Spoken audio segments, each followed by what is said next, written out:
All right, another big thing here. A community must not force any member to go along with anything, but it cannot allow one or a few people to hold it back either. This is for a community to decide in the moment. But I differ from a lot of people. There's a lot of people who, if we're going to have a community, the first thing we need to do is figure out how to allocate the force.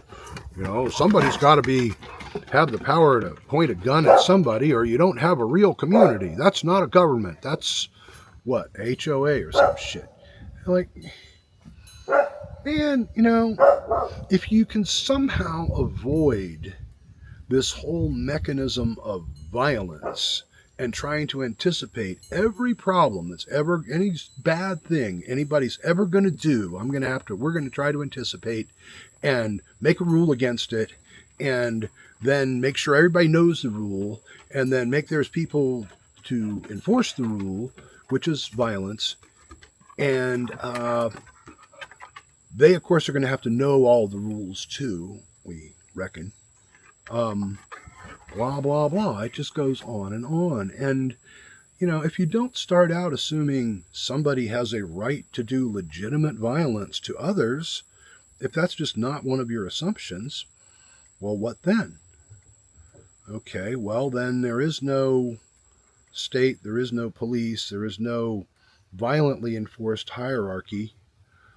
And if somebody wants to storm off, they can. And if somebody wants to pick a fight, there's really nobody to stop them except sort of everybody, which sounds really scary to some people. I guess you'd have to be in it and see it working for a while. You'd have to trust that nobody's going to pull out a gun or a knife or, a bat or whatever. It takes some trust. But it takes some trust to have police. I don't trust police. I don't think it's cool that there are people who are allowed to shoot me. I had a cop come up on my property and threaten my life just to prove he could. He wasn't even a real cop. He was a town cop out of his jurisdiction. But because I live in the white ghetto of rural America, this asshole could come up on my property as a specially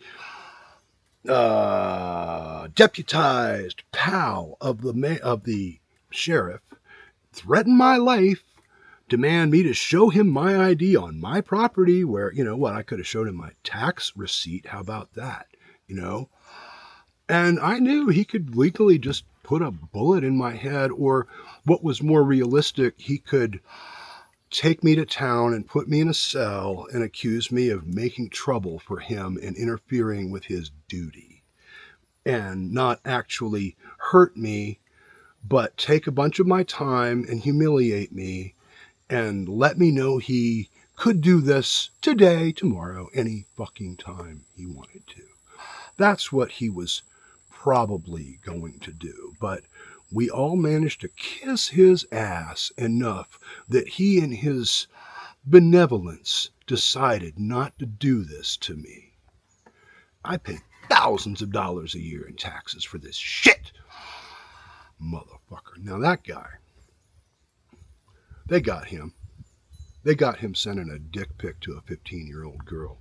And the last I heard, he was in jail. But he could get pardoned, or he could get out. He doesn't know how to do anything except be police.